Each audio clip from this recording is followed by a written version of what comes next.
नमस्कार दोस्तों, मैं हूं राहुल यादव। स्वागत करता हूं आप सभी का डेसिमल में। आज की वीडियो में हम लोग डिस्कस करेंगे सी टेट केवीएस 2022 के लिए भारत का भूगोल एमसीक्यूज। ठीक है, आज की इस वीडियो में हम लोग भारत के भूगोल से संबंधित कुछ महत्वपूर्ण बहुविकल्पी प्रश्न इस वीडियो में डिस्कस करेंगे और व्याख्यात्मक उत्तर के साथ। देखिए, अगर आप ये पूरी वीडियो देखते हैं तो काफ़ी क्वेश्चन आपके कवर हो सकते हैं। कम से कम आपके यहाँ पर 35 से 40 क्वेश्चन कवर होंगे। ठीक है, इस वीडियो को देखने के बाद तो वीडियो पूरा देखिएगा। मैं पहले ही बता दे रहा हूँ, लास्ट तक देखिएगा, स्किप मत कीजिएगा। इंपॉर्टेंट क्वेश्चन है, व्याख्यात्मक उत्तर के साथ इस पूरी वीडियो को हम लोग देखने वाले हैं। और देखिएगा, लास्ट में काफ़ी इंपॉर्टेंट क्वेश्चन हम लोग इसमें सॉल्व करेंगे। ठीक, और इंपॉर्टेंट फैक्ट भी देखेंगे। परीक्षा में बार बार आने वाले प्रश्न हम लोग इस वीडियो में डिस्कस करेंगे। सभी के सभी क्वेश्चन इंपॉर्टेंट हैं। और साथ ही अगर आप हमारे चैनल पर पहली बार हैं तो चैनल को सब्सक्राइब करना बिल्कुल मत भूलें। अपना सपोर्ट इसी तरीके से बनाए रखिए। और साथ ही अगर आप हमारे टेलीग्राम चैनल से जुड़ना चाहते हैं तो यहाँ पर ये जो लिखा हुआ है, ठीक है, टेक्स्ट, इसे आप टाइप कीजिए अपने टेलीग्राम पर @decimal004। तो आपको यहाँ पर डेसिमल ऑफिशियल के नाम से चैनल मिलेगा। ठीक है, वहाँ पर हमारे चैनल का लोगो लगा होगा, आप उसे वहाँ पर ज्वाइन कर लीजिए। ठीक, उसमें आप लोग सब्सक्राइब कर लीजिए टेलीग्राम को।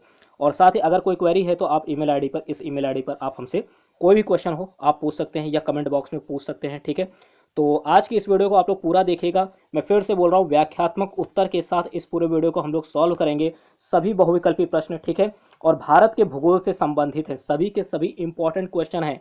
एक बार वीडियो आप लोग पूरा देखिएगा जरूर इसे। ठीक है, यहाँ से कम 35 टू 40 क्वेश्चन कवर होने वाले हैं आज की इस वीडियो से।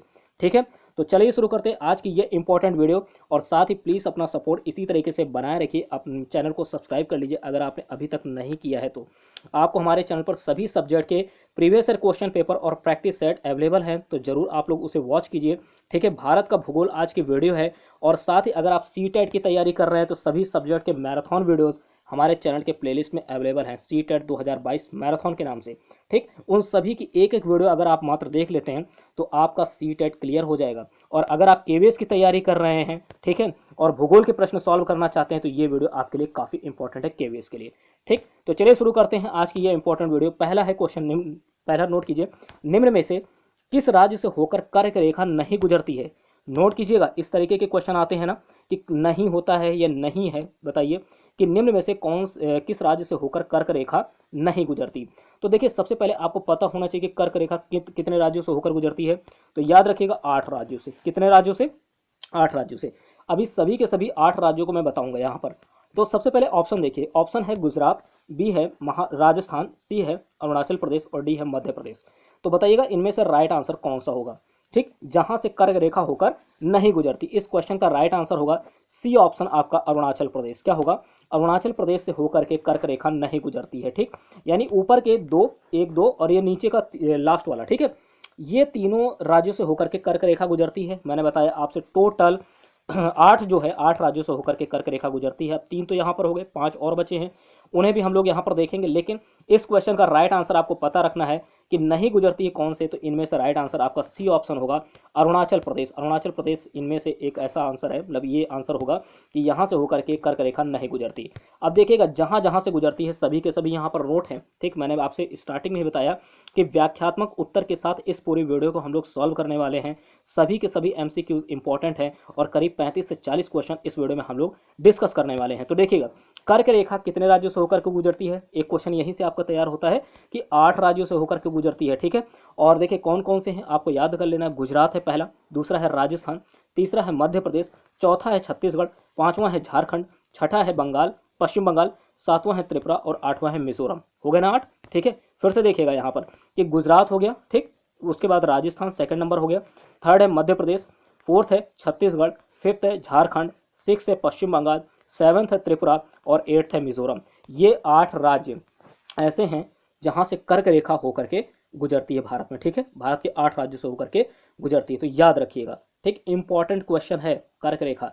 इसको चाहे आप ट्रिक से याद करें और चाहे आप इस तरीके से किसी भी तरीके से करिए, बस आपका एग्जाम में गलत नहीं होना चाहिए। ठीक है, तो चलिए शुरू करते हैं, अगला क्वेश्चन देखते हैं। सेकंड नंबर यहाँ पर, फर्स्ट का यहाँ पर एक्सप्लेनेशन मैंने कर दिया है, कितने राज्यों से होकर गुजरती है। तो 8 राज्यों से, इनमें से कौन सा ऐसा राज्य जहां से होकर नहीं गुजरती, तो वो है अरुणाचल प्रदेश। ठीक है, अगला क्वेश्चन सेकंड नंबर है कि भारतीय मानक समय निम्न में से किस राज्य से होकर नहीं गुजरती? भारतीय मानक समय, नोट कीजिएगा कि ये निम्न में से किस राज्य से होकर नहीं गुजरती। अब देखिएगा यहाँ पर आपको पता होना चाहिए कि भारतीय मानक समय कितने राज्यों से होकर के गुजरती है। चलिए कोई बात नहीं, यहाँ पर पहले जो ऑप्शन दिए उनको हम लोग रीड करते हैं। ऑप्शन ए है उत्तर प्रदेश, बी है मध्य प्रदेश, सी है छत्तीसगढ़ और डी है महाराष्ट्र। देखिएगा इस क्वेश्चन का जो राइट आंसर होगा वो डी ऑप्शन होगा, महाराष्ट्र होगा। क्या होगा? महाराष्ट्र। आपको पता होना चाहिए कि यहाँ पर भारतीय मानक समय किस राज्य से होकर नहीं गुजरेगा? महाराष्ट्र से होकर के नहीं गुजरेगा। ऊपर के तीन ये सही हैं, याद रखिएगा, यूपी से, एमपी से और आपका छत्तीसगढ़ से। कहाँ से? उत्तर प्रदेश, मध्य प्रदेश, छत्तीसगढ़, ये तीन हो गए। दो अभी और हैं, 5 राज्यों से होकर के गुजरता है भारतीय मानक समय। भारतीय मानक समय 5 राज्यों से होकर के गुजरता है। कितने? 5, याद रखिएगा। अगर कर्क रेखा पूछे कितने राज्यों से होकर के गुजरता है तो आप बताएंगे 8। भारतीय मानक समय पूछें तो बताएंगे 5। ठीक, इस तरीके से एक एक क्वेश्चन तैयार हो रहा है। अब यहाँ पर जो 5 नाम दिए ना, इनको भी अच्छे से तैयार रख लीजिएगा। ठीक है, देखिए पहला तो है उत्तर प्रदेश, दूसरा है मध्य प्रदेश, तीसरा है छत्तीसगढ़, चौथा है ओडिशा, ठीक, चौथा है ओडिशा और पांचवा है आपका आंध्र प्रदेश, पांचवा है आंध्र प्रदेश। तो आपको याद रखना है कि भारतीय मानक समय 5 राज्यों से होकर गुजरता है, उत्तर प्रदेश, मध्य प्रदेश और साथ ही यहाँ पर आंध्र है। ठीक, आंध्र प्रदेश, उत्तर प्रदेश, मध्य प्रदेश, आंध्र प्रदेश, छत्तीसगढ़, ओडिशा। ठीक, यूपी, एमपी, एपी यानी आंध्र प्रदेश। ठीक है, उसके बाद आप छत्तीसगढ़ याद रखिए और ओडिशा याद रखिए। ठीक है, तो इतने हैं यहाँ पर, याद रखिएगा। ठीक, ये आंध्र प्रदेश है, आंध्र प्रदेश। ठीक, तो उत्तर प्रदेश, मध्य प्रदेश, छत्तीसगढ़, ओडिशा, आंध्र प्रदेश, इन 5 राज्यों से होकर के भारतीय मानक समय गुजरता है। ठीक, इंपॉर्टेंट क्वेश्चन है, सभी के सभी हम लोग व्याख्यात्मक उत्तर के साथ देखेंगे। अभी 2 क्वेश्चन हम लोगों ने सॉल्व किया है, अभी और भी सॉल्व करने हैं। ठीक, अगला क्वेश्चन है कि डूरंड रेखा किन 2 देशों के बीच स्थित है? बताइएगा। डूरंड रेखा, इंपॉर्टेंट क्वेश्चन है। डूरंड रेखा किन 2 देशों के बीच स्थित है? Durand Rekha. ऑप्शन ए है भारत व चीन, बी है भारत व पाकिस्तान, सी है पाकिस्तान व अफगानिस्तान और डी है भारत व नेपाल। तो देखिएगा इस क्वेश्चन का राइट आंसर क्या होगा? आपको पता होना चाहिए कि जो डूरंड रेखा है ये पाकिस्तान व अफगानिस्तान के बीच स्थित है। किसके किसके बीच? पाकिस्तान अफगानिस्तान के बीच में है डूरंड रेखा। ठीक, इंपॉर्टेंट क्वेश्चन है, तो सी ऑप्शन इसका राइट आंसर होगा। अब आपको यहाँ पर इसके अलावा भी पता होना चाहिए कि भारत और चीन के बीच कौन सी रेखा है? तो मैकमोहन रेखा है। कौन सी? मैकमोहन। भारत व पाकिस्तान के बीच कौन सी है? तो रेड क्लिफ है। इंपॉर्टेंट है, इंडिया पाकिस्तान के बीच, इंडिया एंड पाकिस्तान के बीच अगर आपसे पूछा जाए तो आपको रेड क्लिफ याद रखना है भैया, रेड क्लिफ। और इससे रिलेटेड क्वेश्चन मैंने आपको सीटेट के लिए शॉर्ट वीडियोस में भी करवाए हैं। अगर आपने शॉर्ट वीडियोस की जितने वीडियोस हैं, शॉर्ट वीडियोस 2022, ठीक है, इसके नाम से सीटेट शॉर्ट वीडियोस 2022 के नाम से प्लेलिस्ट है। जितनी शॉर्ट वीडियोस है ना, अगर आप इतने को ही देख लेते तो आपके सीटेट में अच्छे मार्क्स आ जाएंगे। ठीक, वहां पर मैंने red Cliff line, McMahon line, इससे संबंधित क्वेश्चन करवाए हैं और ध्यान दीजिए डिटेल में क्वेश्चन करवाए हैं। ठीक है, यहाँ पर तो आप सिर्फ ये देख रहे हैं कि भारत पाकिस्तान के बीच कौन सी रेखा है? रेड क्लिफ, लेकिन वहां पर डिटेल में आपको रेड क्लिफ लाइन के बारे में बताया गया है शॉर्ट वीडियोज में ही। ठीक है, भारत व चीन के बीच आपको याद रखना है मैकमोहन रेखा है, मैकमोहन। ठीक, तो इसके साथ आपने 2 फैक्ट देखे, भारत चीन के बीच मैकमोहन रेखा, भारत पाकिस्तान के बीच रेड क्लिफ रेखा। ठीक, अगला क्वेश्चन 4th नंबर है कि भारत का एकमात्र राज्य कौन सा है जो 3 ओर से बांग्लादेश से घिरा है? ठीक, तो देखिएगा एकमात्र राज्य कौन सा है जो 3 ओर से बांग्लादेश से घिरा है? ऑप्शन ए है, नोट कीजिएगा, त्रिपुरा, बी है नागालैंड, सी है आंध्र प्रदेश, डी है मिजोरम। देखिए इस क्वेश्चन का राइट आंसर होगा, नोट कीजिए, त्रिपुरा। त्रिपुरा जो है एक ऐसा राज्य है जो 3 ओर से, नोट कीजिएगा, 3 ओर से बांग्लादेश से घिरा है। तो यहां से एक क्वेश्चन यही बन रहा है कि 3 ओर से घिरा है। दूसरी बात, त्रिपुरा है, कौन सा राज्य है? त्रिपुरा है। 2 क्वेश्चन तो यही हो गए ना आपके। अब इसके अलावा भी आपको यहाँ पर एक फैक्ट देखना है कि जो त्रिपुरा है और बांग्लादेश है, इसकी सीमा कितनी है? 856 किलोमीटर लंबी है। कितनी है? 856 किलोमीटर लंबी है। और आपको जो त्रिपुरा है इसकी राजधानी याद रखना है, अगरतला है। इंपॉर्टेंट है अगरतला। और एक इंपॉर्टेंट क्वेश्चन यहाँ से ये निकल रहा है, जीरो लाइन। क्या है? जीरो लाइन, यानी जिसे शून्य रेखा, ठीक कहते हैं। तो ये क्या है? शून्य रेखा यानी जीरो लाइन जो है ये त्रिपुरा और बांग्लादेश की सीमा है। त्रिपुरा और बांग्लादेश की सीमा को शून्य रेखा यानी जीरो लाइन के नाम से जाना जाता है। इंपॉर्टेंट क्वेश्चन है, जैसे कि आपने अभी डूरंड लाइन, ठीक है, और मैकमोहन लाइन के बारे में देखा है। ठीक, और साथ ही साथ यहाँ पर आपने हाँ, डूरंड लाइन, मैकमोहन और रेड क्लिफ, इन तीनों को देखा। वैसे ही ये क्वेश्चन भी है कि जो शून्य रेखा है यानी जीरो लाइन है ये किन किन के बीच है? तो ये अपने भारत देश में जो त्रिपुरा राज्य है इसके और बांग्लादेश के बीच में है। ठीक, अपने यहाँ त्रिपुरा राज्य और बांग्लादेश की जो सीमा है उसे जीरो लाइन यानी शून्य रेखा के नाम से जाना जाता है या कहलाती है। त्रिपुरा और बांग्लादेश की सीमा जो है 856 किलोमीटर लंबी है। और साथ ही आपको याद रखना है त्रिपुरा एकमात्र ऐसा राज्य है जो बांग्लादेश से 3 ओर से घिरा है। कितने ओर से? 3 ओर से। ठीक, इंपॉर्टेंट क्वेश्चन है। तो अगला क्वेश्चन देखते हैं, ठीक है। इसी तरह डिटेल के साथ सभी क्वेश्चन देखेंगे। निम्न में से कौन उत्तर प्रदेश का एकमात्र जिला है जो 4 राज्य की सीमा को स्पर्श करता है? उत्तर प्रदेश का है, एक प्रश्न यहीं पर तैयार होता है, किस राज्य का है? तो उत्तर प्रदेश राज्य का एकमात्र जिला है जो 4 राज्यों की सीमा को स्पर्श करता है, ठीक। अब वो है कौन सा? ऑप्शन देखेंगे, बांदा है, बी है सोनभद्र, सी है ललितपुर और डी है झांसी। तो देखिए इस क्वेश्चन का राइट आंसर क्या होगा? सोनभद्र होगा। सोनभद्र एक ऐसा जिला है उत्तर प्रदेश का, सोनभद्र एक ऐसा जिला है उत्तर प्रदेश का जो 4 राज्य की सीमाओं को, 4 राज्य की सीमाओं को स्पर्श करता है। अब ये 4 राज्य कौन कौन से हैं यहाँ पर नोट कीजिएगा। 4 राज्य हैं आपके, ये जो 4 राज्य हैं, पहला है आपका मध्य प्रदेश, दूसरा है छत्तीसगढ़ और तीसरा है झारखंड, चौथा है बिहार। पहला क्या है?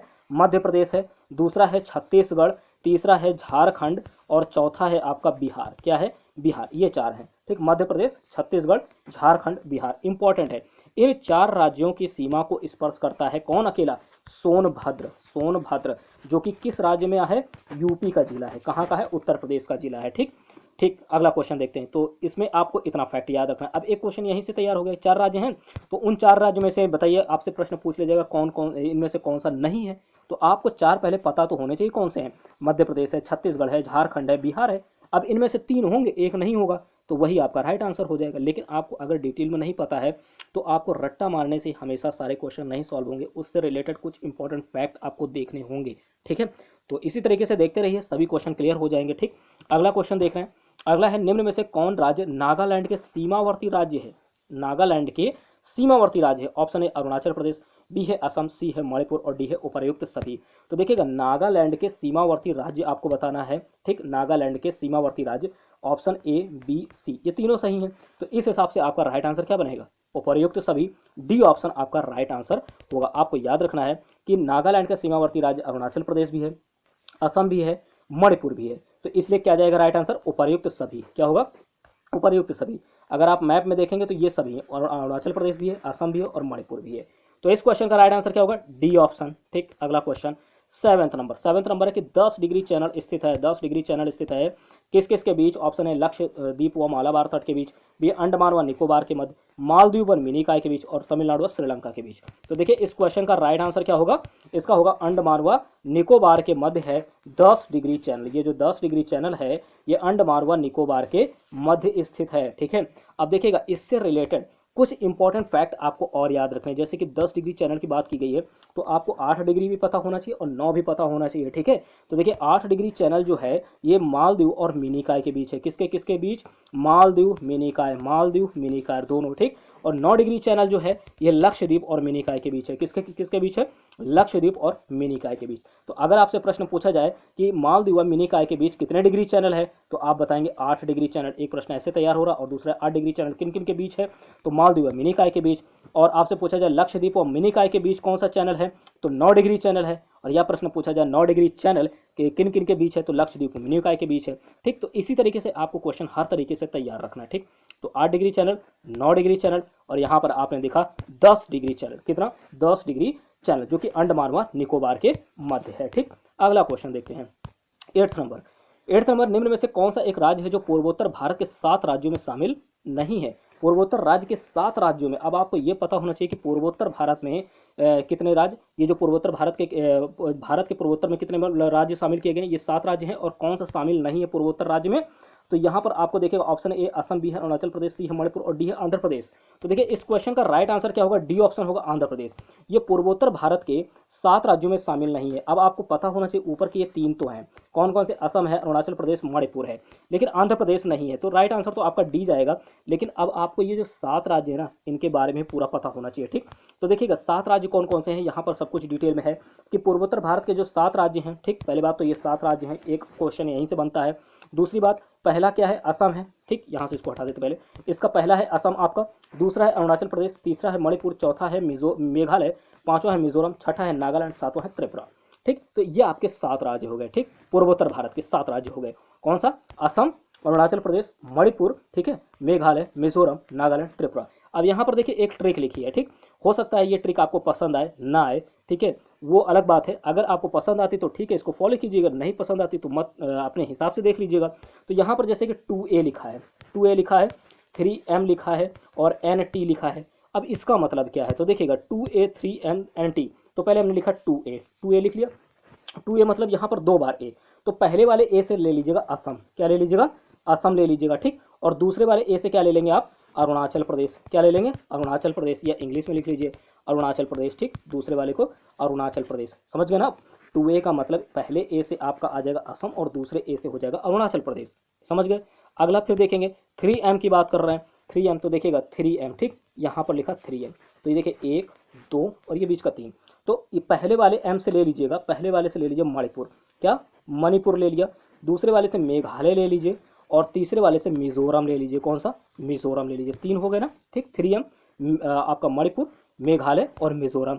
और बात आती है अब एन और टी की, एन टी अब आप समझ गए होंगे। एन से आपका क्या है, एन से आपका नागालैंड है, क्या है, नागालैंड है।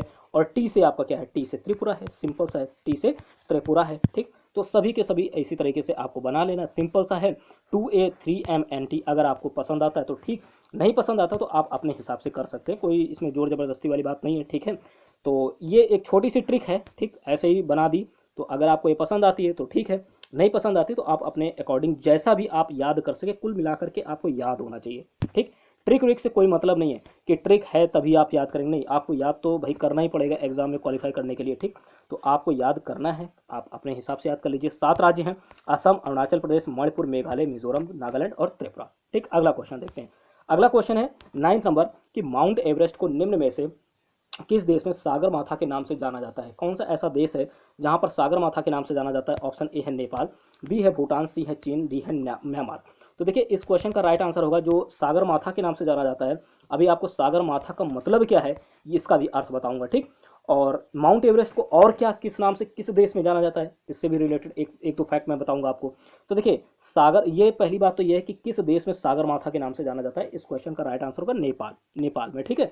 ये ऑप्शन आपका राइट आंसर होगा, नेपाल में जाना जाता है सागर माथा के नाम से माउंट एवरेस्ट को। अब यहाँ पर माउंट एवरेस्ट को जाना जाता है, लेकिन माउंट एवरेस्ट को तिब्बत में क्या बोलते हैं, कोमोलंगमा, क्या बोलते हैं तिब्बत में, तिब्बत में कोमोलंगमा बोलते हैं, इंपॉर्टेंट है। जिसे कोमोलंगमा का मतलब क्या है, बर्फ की देवी, नोट कीजिए बर्फ की देवी माना जाता है कोमोलंगमा को। और नेपाल में कहा जाता भी है सागर माथा। और सागर माथा का मतलब क्या, ब्रह्मांड, ब्रह्मांड की माता, ठीक है, पूरे ब्रह्मांड की माता। नेपाल में जो सागर माथा कहा जाता है माउंट एवरेस्ट को, इसका अर्थ है पूरे ब्रह्मांड, ब्रह्मांड की माता, ठीक। और तिब्बत में कोमोलंगमा कहा जाता है, क्या कहा जाता है, कोमोलंगमा, ठीक, इसको हटा देते हैं कोमोलंगमा। और इसका मतलब कोमोलंगमा का है बर्फ की देवी, नेपाल में सागर माथा, ब्रह्मांड की माता, ठीक। इंपॉर्टेंट है, इतना आपको पता होना चाहिए, ठीक।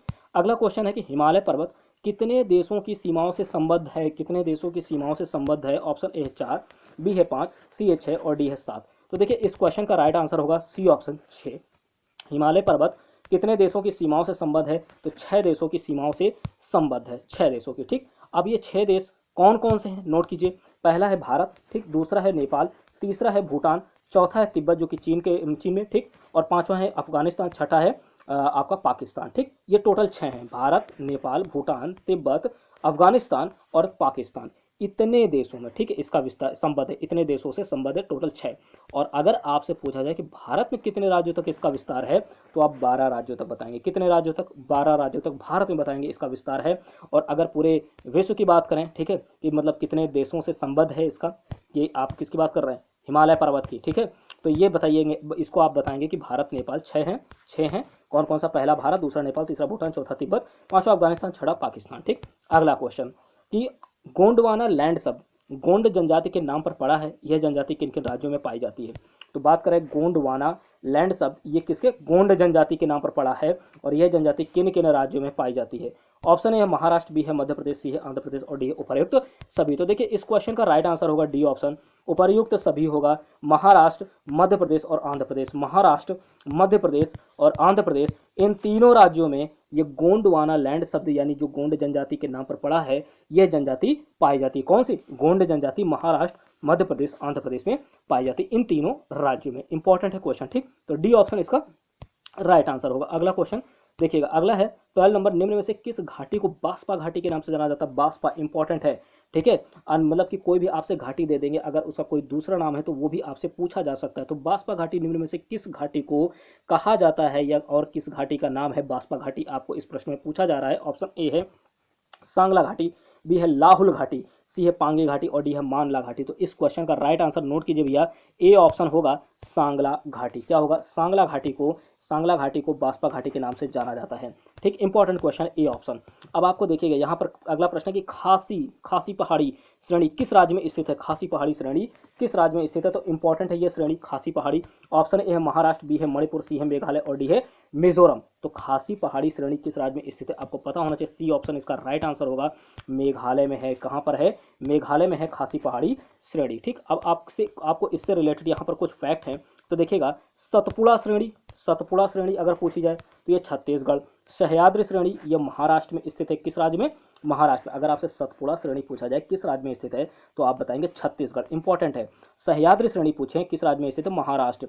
और उखरूल इंपॉर्टेंट है, नोट कीजिएगा उखरूल, इसका नाम बड़ा थोड़ा ध्यान दीजिएगा। उखरूल श्रेणी ये कहाँ पर है, मणिपुर में। उखरूल श्रेणी मणिपुर में। और ब्लू माउंटेन ये मिजोरम में स्थित है। ब्लू माउंटेन कहाँ पर स्थित है, मिजोरम में। तो देखिए इसी तरीके से 4 क्वेश्चन यहाँ से, 6 क्वेश्चन पीछे से, 7 क्वेश्चन इस तरीके से। तो ऐसे ऐसे करते करते ठीक है सभी आप देख रहे हैं तो 35 to 40 क्वेश्चन आपके कवर हो रहे हैं। ठीक है, अगर एक एक क्वेश्चन यहाँ पर निकाला जाए कि यहाँ से एक क्वेश्चन बन सकता है कि सतपुड़ा श्रेणी कहाँ पर स्थित है, किस राज्य में, तो छत्तीसगढ़ में। सह्याद्री श्रेणी महाराष्ट्र में स्थित है। उखरूल श्रेणी ये मणिपुर में है और ब्लू माउंटेन मिजोरम में है।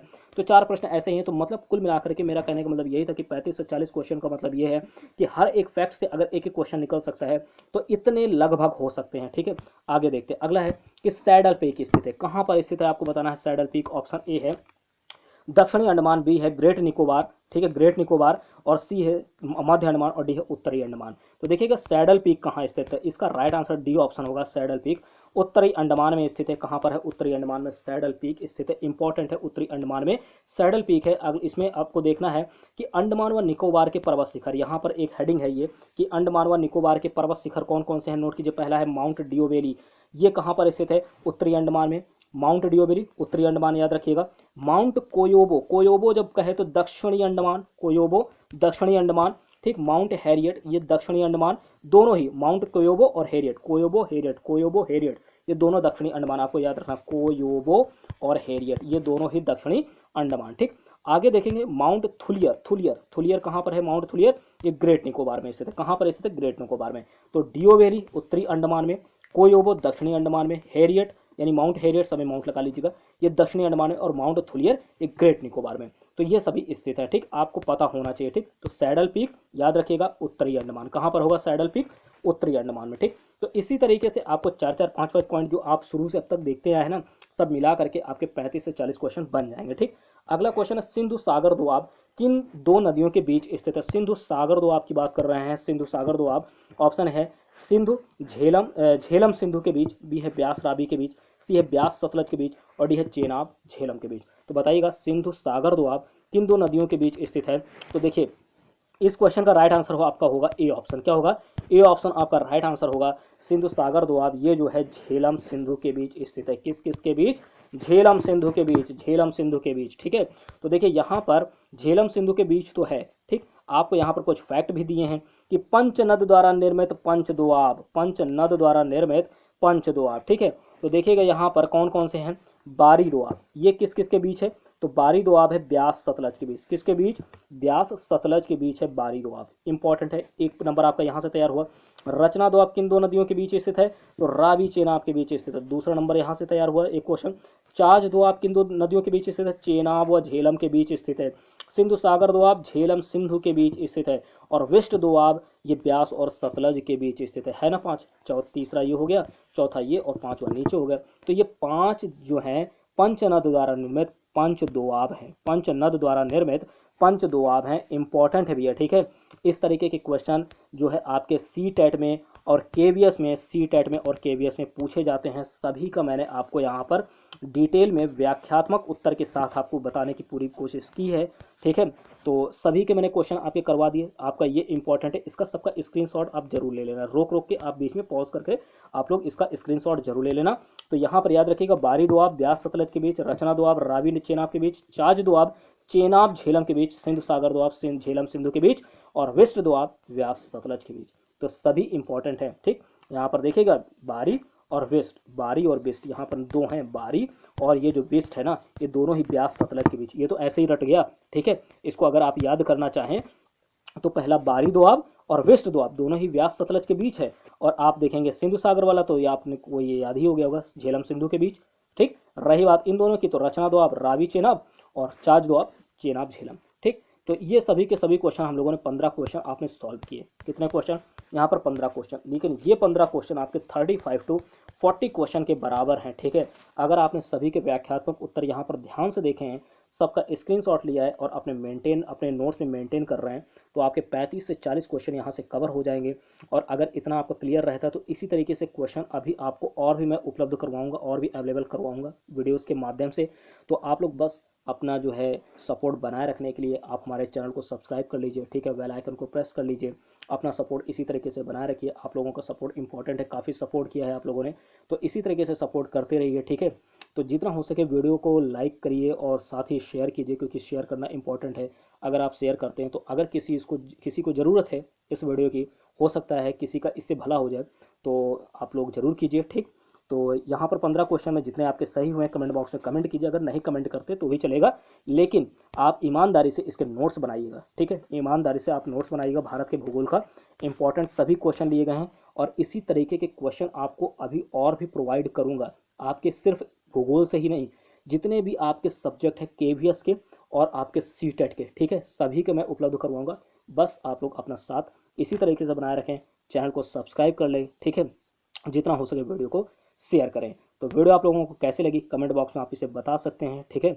और साथ ही अपने दोस्तों में शेयर कर सकते हैं। मिलते हैं आपसे नेक्स्ट वीडियो में। Thank you.